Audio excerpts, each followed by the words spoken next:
I am Olivia Anderson, 28 years old, the middle daughter in a family my mother has always proudly called the ideal model to our relatives, neighbors, everyone except me.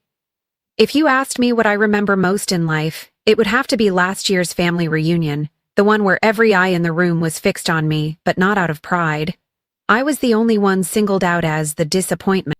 The room was filled with laughter and chatter, my siblings excitedly sharing stories about their big careers, impressive achievements, and lavish trips. Each detail something my mother boasted about to every person present. As for me, I sat quietly in a corner of the table, wondering if anyone even remembered the silent efforts and sacrifices I once thought were just a daughter's duty. When my mother stood up in the middle of the dinner, her voice rang out, crisp and unmistakable. "I'm proud of all my children, except the failure sitting right there." The whole table seemed to hold its breath before erupting in mocking laughter. Not a single person dared meet my eyes, not even my father. I felt like a stranger, invisible, as if all my years of effort had never existed. I didn't cry. Instead, I calmly stood up, took a folded paper from my pocket, and placed it in front of my mother. "For you, Mom. Happy Mother's Day." And with that, I walked out of the room, leaving behind stunned faces and looks of disbelief. Have you ever been hurt so deeply by your own family that you simply can't forget? If you've ever been through that, please share your story below. I truly want to hear from you.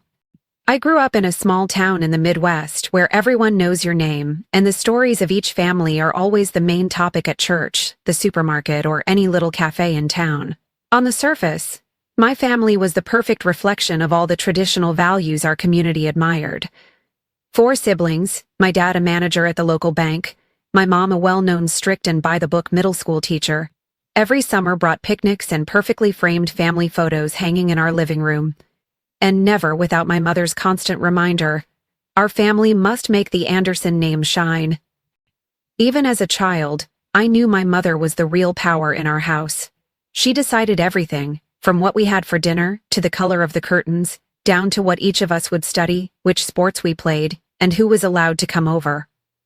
My father, although he earned the money and was respected in the community, always faded into the background whenever my mother spoke. He was gentle, patient, often giving me a sympathetic look whenever my mother scolded me. But he never truly stood up for me when she was angry. For my siblings, Alex, Lauren, and Emily, things were so much easier.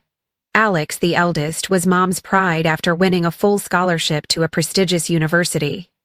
Lauren, beautiful and confident, was a high school beauty queen. And Emily, the youngest, was clever and quick-witted, always winning Mom over with her grades and sweet words. It was different. From a young age, I liked sitting alone reading books, preferred drawing to running around outside, dreaded crowded parties, and always felt out of place, even in my own family. My mother once told the whole extended family right to my face, "This girl is too introverted. I worry she'll never amount to anything." I can't count how many times she compared me to Lauren. My sister only had to smile and everyone was delighted, while I had to work twice as hard just to earn a single compliment. On holidays, when everyone was planning parties or vacations, I was often forgotten or handed little chores like cleaning up, washing dishes, or taking pictures. Never once the center of any activity. The most painful memory was my 16th birthday. My mother threw a huge party for Lauren but forgot that my own birthday was just a week later. She said, "A good daughter knows how to be considerate. Your sister has more friends, so we'll just do one party for both of you to save money." Maybe what hurt me most wasn't the favoritism itself, but the feeling that I always had to struggle just to exist in a family where love was handed out as a reward for achievements. In our house, everything had to be perfect, from grades and sports trophies to the way we spoke to adults. If you weren't outstanding, you were seen as a burden. I remember the times my mother would remind us, "No one in this family is allowed to be looked down on. We can't let other people's kids outshine us." In those moments, I felt like I was running in a race where no one ever gives a prize to the runner-up. Each time I failed, every time I didn't meet her expectations, I'd hear her cold words. "What have you done for this family besides making me worry more?" My father sometimes tried to comfort me, gently placing his hand on my shoulder and quietly saying, "Just be yourself, Olivia." But I knew that as soon as my mother appeared, any encouragement would vanish into thin air. Each member of my family had a role to play, and mine was the misfit, always under scrutiny, easily sacrificed whenever the family needed someone to take the blame or serve as a bad example to my siblings. Once, I won third place in a statewide art contest and excitedly brought the trophy home to show my mom, but she just frowned and asked, "How many kids competed? Why didn't you get first?" That letdown, as small as it seemed, kept happening again and again, accumulating into a nameless pain every time I looked at our family photos, where I was always on the edge or overshadowed by my more prominent siblings. As I grew up, I started to realize there were gaps in my heart that no amount of effort could fill. I chose to study art, the only major in the family considered a waste of time, fiercely opposed by my mother, but my father quietly signed the enrollment papers because he knew it was my dream. The day I got my acceptance letter, the whole family was silent. Only my mother smiled coldly and said, "Go ahead and try, but don't come running to me for money." I understood that in her eyes, everything I did was just another failed experiment, a reason for her to prove she was right not to trust me. And so I grew up in a family obsessed with achievements, where my existence was only tolerated as long as I didn't embarrass anyone. And maybe that's why I always carried the feeling of being surplus, never truly belonging in the place I called home. From the day I set foot in art school, my life felt like it split off from the safe circle of my family. For the first time, I rented a tiny room on the outskirts of the city, balancing school with every job I could find, making coffee, selling used books, tutoring local kids in paintings. The little savings I had and my father's quiet support were barely enough, but I had never felt so free and light. Away from home, I began to see how vast and diverse the world was. So many people didn't care about the Anderson name. No one forced me to become anyone's perfect copy. There I could be myself, respected for my skills, ideas, and differences. Things I once thought were flaws, shaped by years under the old roof. But no matter what, I never stopped yearning for the day I could prove to my mother that my choices weren't a mistake, that I was just as worthy of pride as my siblings. Every holiday I still tried to come home, always bringing small gifts I made myself, a watercolor portrait of my mom, a hand-designed birthday card for my dad. I always hoped that, just once, if my mother could smile and acknowledge me, all my old wounds would finally heal. But each time I crossed the threshold, the same old feeling rushed back, her cold gaze, small talk as a formality, and always ending with some comparison to Alex or Lauren, who by then had thriving careers, ideal partners, the pride my mother loved to brag about at every family gathering. Some summers, I stayed in the city working extra jobs, saving enough to buy my mom a beautiful silk scarf, or send my dad a fine tea set. But every gift was simply placed on a shelf, never mentioned again. Sometimes, she'd gently say, "Don't waste your money next time. I don't need these things. Save it for yourself." There were times I thought maybe all my efforts were meaningless, but every time I looked back, I still believed that if I just tried a bit harder, maybe one day I could do something my mother would finally be proud to show off to the whole neighborhood. The tension became even clearer as I started achieving small milestones. One of my paintings was selected for exhibition at a local museum. A few friends bought my artwork for their living rooms, and I picked up more art classes for kids at a community center. I called home, eager to share the news, hoping for even a little encouragement. But all I got was my mother's indifferent voice. "Call it a success when you can earn enough to support yourself." Lauren just laughed mockingly. "You're still only painting for little kids? What's there to brag about?" And Alex didn't even bother replying. He was too busy with a big project at work, always too busy for trivial stuff like that. It didn't stop there. Every time I tried to offer help with family matters, like suggesting we fix up the old house, proposing ideas for organizing a party for my grandparents, or simply wanting to help cook a family dinner, my mother would always brush me off. She'd say, "Let your siblings handle it. You just focus on yourself. Don't make things more complicated." The more I wanted to be closer, the more I felt myself being pushed away. Every time that happened, I remembered what my mother said when I was little. "This house only has room for those who know how to strive. If not, you're on your own." The hurt kept building up. growing into a sense of isolation right in the very place I once called home. Despite everything, I still tried to prove that I could make something of myself. I signed up for a major national art contest, creating everything on my own, coming up with the concepts, even finding small sponsorships from like-minded friends. It was the first time I felt truly strong, independent, and living out my dreams. In the final days leading up to the competition, I worked myself to exhaustion, and there were moments when I nearly gave up, sometimes just because of a single message from my mom. "If you fail, don't bring shame to this family." Those words felt like a cold knife, but they also pushed me to become even tougher. I won third prize. The award wasn't huge, but it was enough for me to buy myself a used car, the very first thing I'd ever been able to give myself. The day I drove that car home, planning to invite my family on a picnic, my mom only glanced at it through the window and said, "If it's an old car, just use it. Don't show it off or people will laugh." That stung more than failure, like no matter how hard I tried, I would always be nothing more than a faded shadow, never worthy of anyone's pride. That was when I promised myself I'd never live to please anyone else again. I wouldn't let anyone's judgments hold back my unfinished dreams. Quietly, I started making plans, saving every penny, preparing the biggest gift I'd ever given, something I hoped would change everything so that maybe, for the first time, my mother could proudly tell the relatives, "My daughter is successful too." I didn't know if it would make her smile or just disappoint her more, but I knew I couldn't stop hoping. I couldn't stop wanting to be myself, even if only once in my life. As that summer approached, I poured everything I had into organizing a Mother's Day celebration that would also be a rare family reunion. After years of always being on the sidelines of family events, for the first time, I wanted to create something on my own, something truly meaningful, that would make my mother proud in front of everyone. I quietly saved for nearly a year, took on extra projects, sold paintings, cut every personal expense so I could prepare the ultimate gift, a brand new luxury car, something my mother had mentioned as a dream for years, but no one in the family had ever been able to fulfill.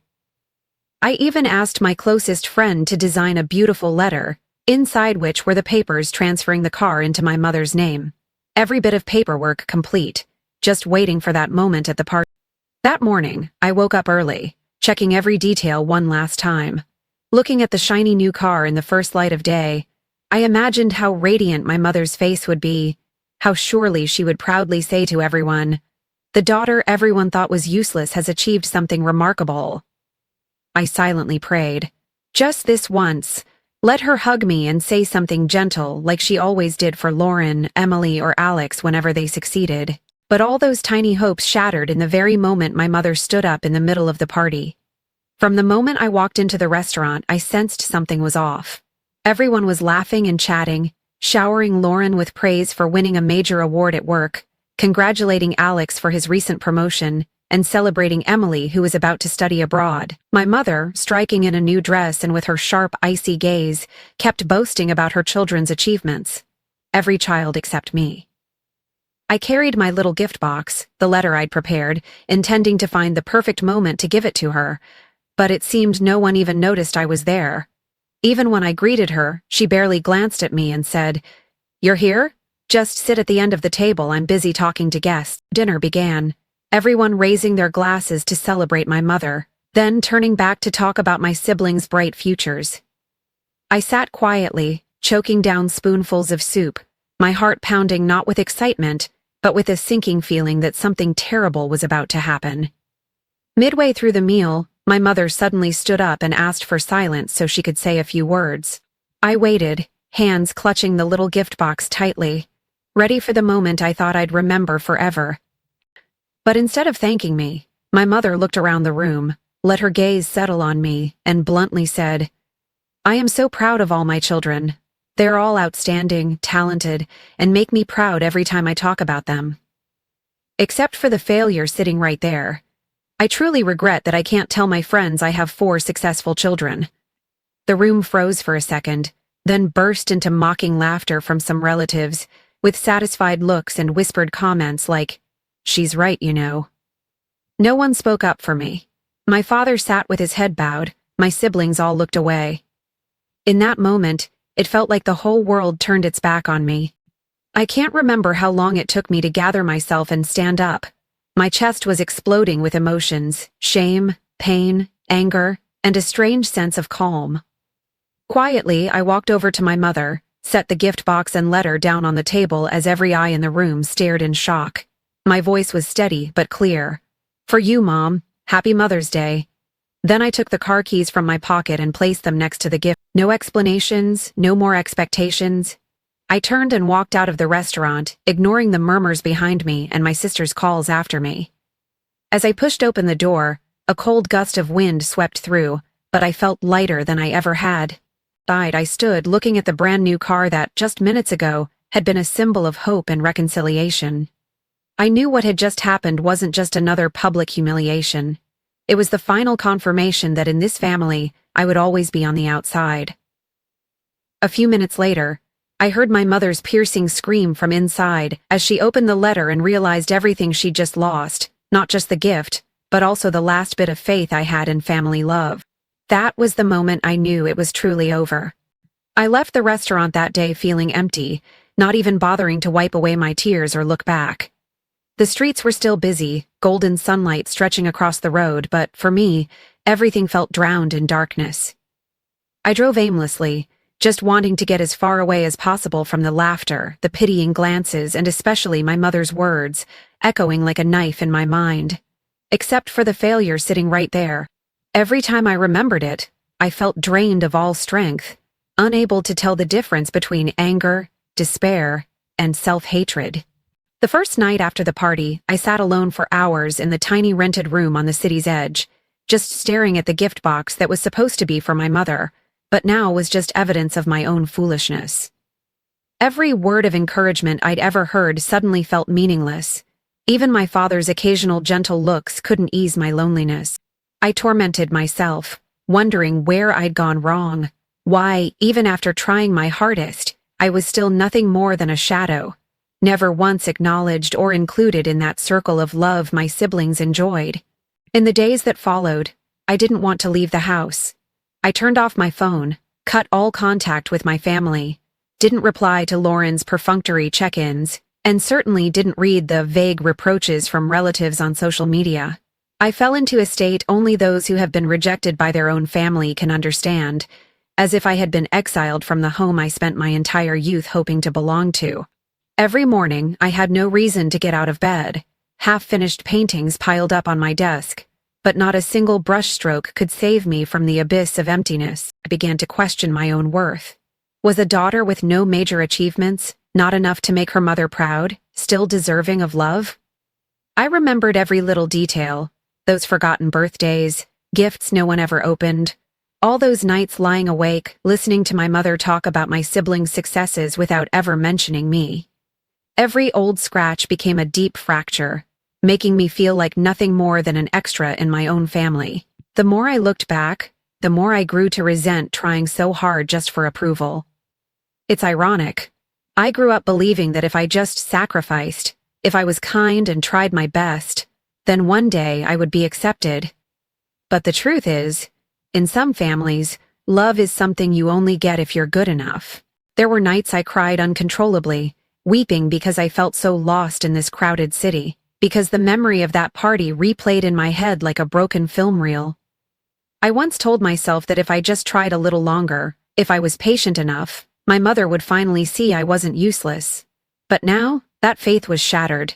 I no longer hoped for a miracle, no longer dreamed of reconciliation or those half-hearted hugs during the holidays. The only thing left was a single resolution. It was time to save myself. After a week of living like a shadow, I decided to pack up everything and move out of the rented apartment near my mother's house, heading for a strange city where I wouldn't have to see a single familiar face. I changed my phone number, deleted my old social media accounts, and started over from zero, even though I knew it wouldn't be easy for someone as fragile as me.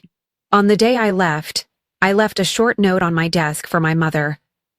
Thank you for teaching me how to stand up without anyone's hand to hold. It was the first time I'd ever said anything to her without hoping for a reply. In those early days in the new city, I didn't make art anymore. I couldn't even bring myself to paint a single picture just for me. I took a job as a waitress in a small cafe, earning enough for rent, learning to get used to strange faces and evenings spent alone within four walls. The loneliness lingered, but at least it no longer mixed with the fear of being compared, judged, or facing my mother's cold gaze. I slowly learned to walk by myself, cook for myself, hold myself close for comfort, and stopped begging anyone for affection. Sometimes I wanted to pick up the phone and call my dad, to tell him I was okay, that I missed the family, that I never meant to disappoint Mom. But I knew, no matter how much he loved me, he couldn't change the truth. I'd been cast out of that circle of love a long time ago. Instead of clinging to painful memories, I chose to start a new journey. Even if I had no idea where the future would take me, I knew this time I didn't need anyone's permission to live as myself. During those first months in the new city, I still moved through life quietly and timidly. The city was vast and crowded. Nobody knew my name, nobody cared that I was once the shadow in the Anderson family. Every morning, I'd wake up in my tiny rented room, make my own cup of coffee, decide for myself what to wear, what to eat, where to go, without anyone judging or forcing me to act like a proper Anderson. At first, that freedom felt both liberating and lonely. I can still remember those nights standing by the window, staring out at the city lights, wondering if I truly deserved this new life, or if, in the end, I was just a failure running away from the only place I'd ever called home. Gradually, I began to realize that in this bustling city, I could start everything over again. There was no more pressure to achieve, no more scrutinizing glances. I dared to try small things I'd never been brave enough to attempt before.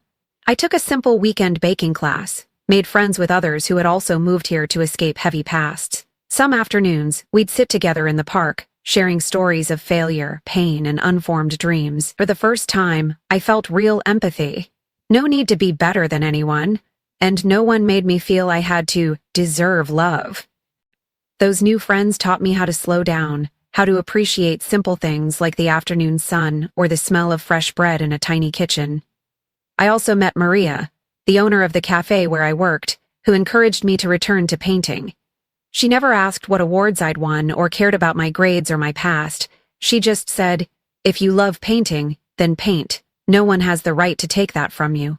With her gentle encouragement, I began painting again. At first just a few small pictures to hang in the cafe. Then later, I accepted a job to paint a mural for a local preschool. Gradually, customers started to ask about my art. I began to earn more, enough to confidently rent a small, sunlit apartment for myself. Time went by and I got used to living independently, a life where I didn't need anyone else to validate my worth.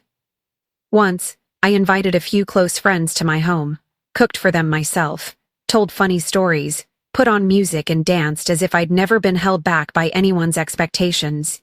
Seeing my friends laugh, I realized I was no longer the girl quietly hiding on the edge of the family dinner table. Here I could be myself. I could be weak or strong. I could fail and still be valued. Confidence returned. I took on more mural projects, even joined a charity group teaching free art classes to underprivileged kids in the city.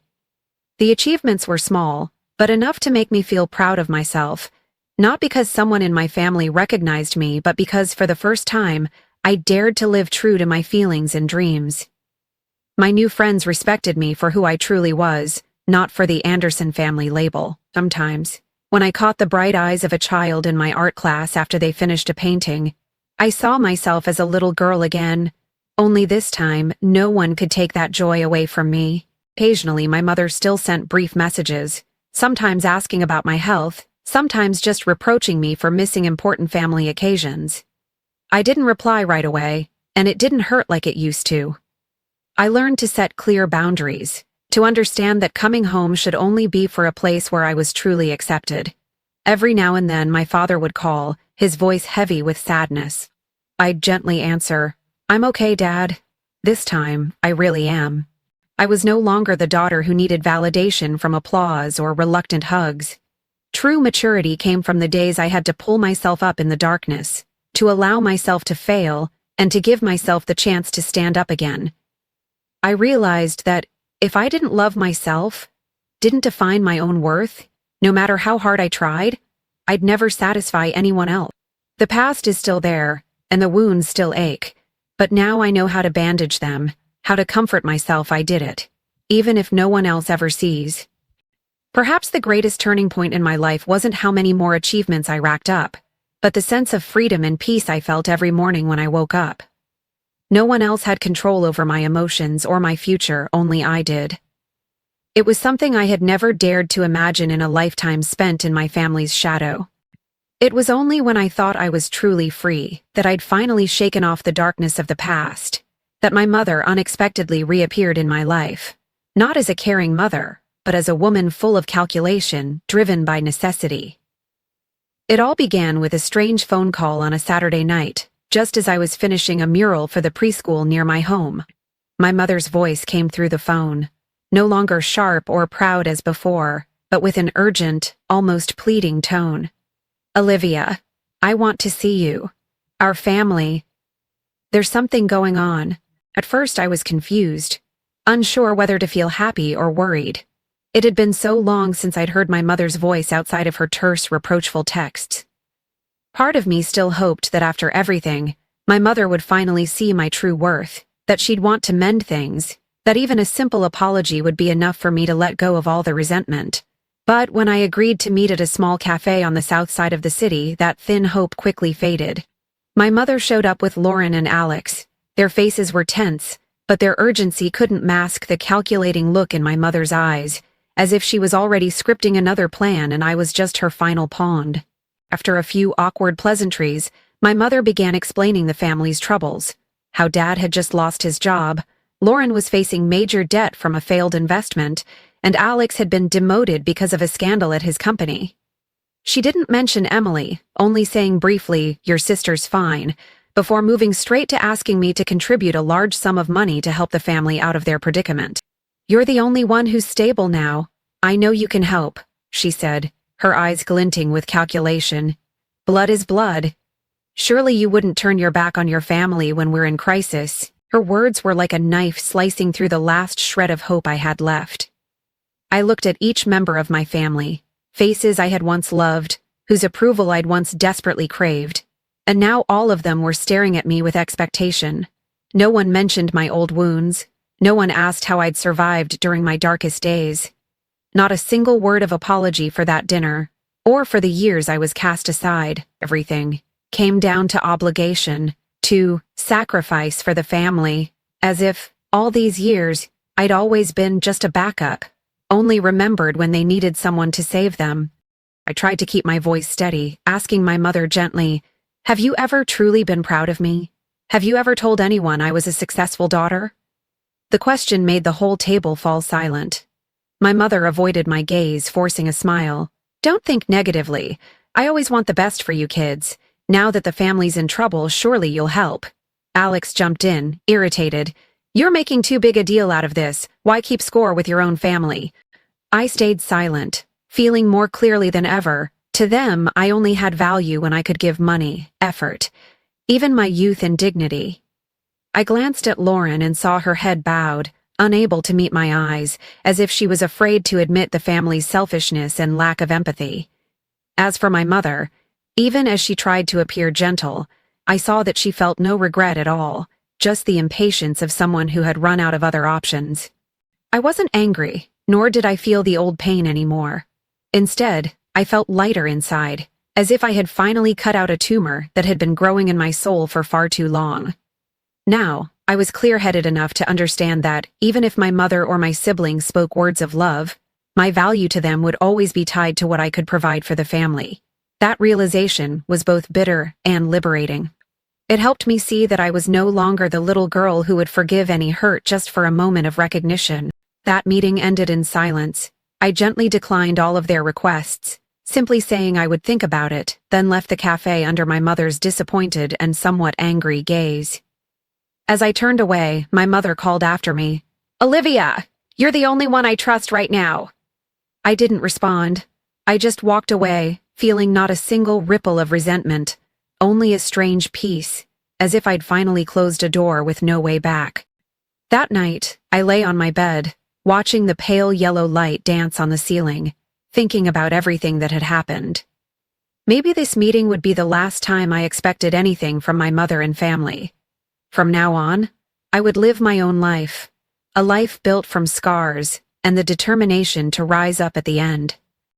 The next morning, I received a message from my mother. "Come home for a bit, I want to talk clearly." Reading those words, I suddenly felt like I was standing at the threshold of everything that had ever hurt me. But this time, I wasn't afraid, and I wasn't running away. I knew it was time to finally speak the whole truth, to hide nothing, not to shrink my feelings just to receive some half-hearted affection. I told myself, if I didn't speak now, the past would hold me captive forever. So I returned to the old house, the place I had called home out of habit, for years, not out of any sense of safety. The kitchen was just as I remembered, clean and perfect, like always. My mother was already at the table with her favorite tea set and an impatient, expectant look. She spoke first, her voice full of reproach and pressure. "Olivia, I've sacrificed my whole life for you kids, and now it's time for you to fulfill your duty to the family. I don't like talking about money, but if you truly love me, help our family get through this hardship." I looked deeply into her eyes and saw that same old certainty, as if she were always right, as if the world owed her unquestioning obedience. I quietly took a deep breath, deciding I wouldn't avoid this anymore. "Mom, today I want to say everything, from the very beginning, everything I've had to endure." I spoke slowly, my voice no longer trembling. "Do you remember all the times you threw joint birthday parties for Lauren and forgot about mine? Do you remember when I won 3rd place in the statewide art contest and all you asked was why? I didn't get first. Have you ever actually seen me, not just my mistakes, my weaknesses, or the times I failed to meet your expectations?" The air felt thick with tension. My mother looked at me, uneasy, then forced a smile. "I just wanted the best for you. In life, no one loves the weak. I just wanted you to be strong." I shook my head, my voice still calmed. "But Mom, being strong doesn't mean being abandoned. Doesn't mean living with wounds that never healed. For years I did everything I could to make you proud. I beg you to see me the way you saw Lauren, Alex, and Emily. What I got in return was only coldness, constant comparisons, and finally, a public humiliation at a family dinner. That's not love. That's a race where I'm the only one crossing the finish line in a desert."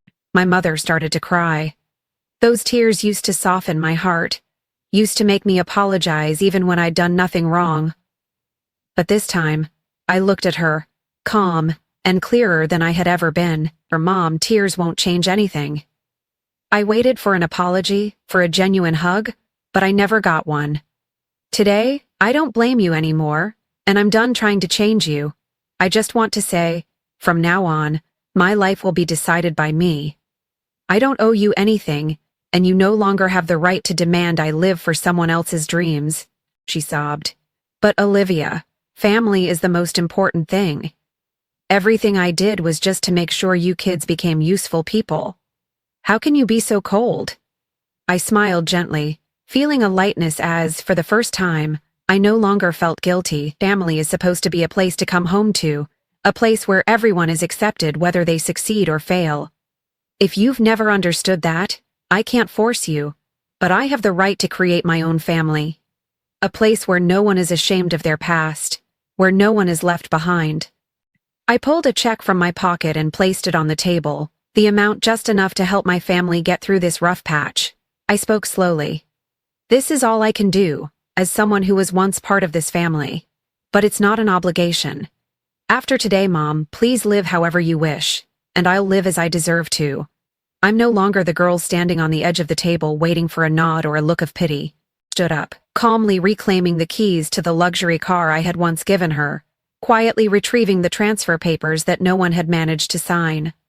My mother grabbed my hand, tears streaming down her face. "You'll regret this. One day you'll need your mother." I gently released her hand. "I don't hate you, and I don't resent you. I just want to live my own life." The air in that familiar kitchen felt suddenly foreign, every memory replaying like a slow-motion film. I looked at my mother one last time, feeling grateful that it was those very wounds that had taught me to love myself and to never again mistake real affection for control disguised as sacrifice. I left quietly. No tears, no more blame.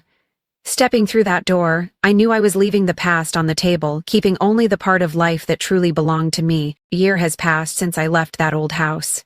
At first, everything felt like a bittersweet dream.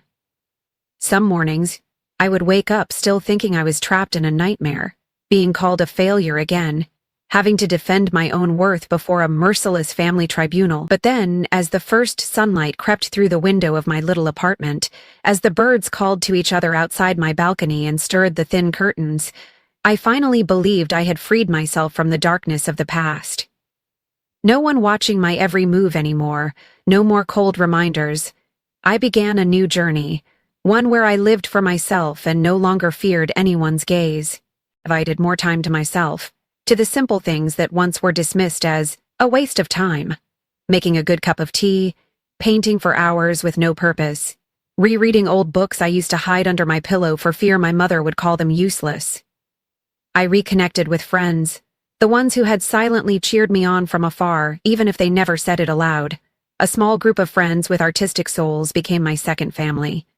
A place where no one was compared or judged, where everyone was free to become the best version of themselves. New life wasn't always easy. I had to learn to manage my finances, to take care of myself when I was sick, and even how to face loneliness during the holidays when everyone around me was going home to their families. More than once, I felt my heart sink as I happened to scroll past photos of the Anderson family on social media. They were still smiling, still throwing parties, and my name was never mentioned anymore. Strangely, instead of feeling left out, I actually felt relieved. I realized that people could still be happy without me there, and that it was only by leaving those old expectations behind that I could truly grow up. Gradually, I began to achieve small but deeply meaningful things. My paintings were invited to be shown at a local gallery, and I started teaching art classes to children who had gone through what I had. Kids who needed more than art, the belief that they deserved to be loved.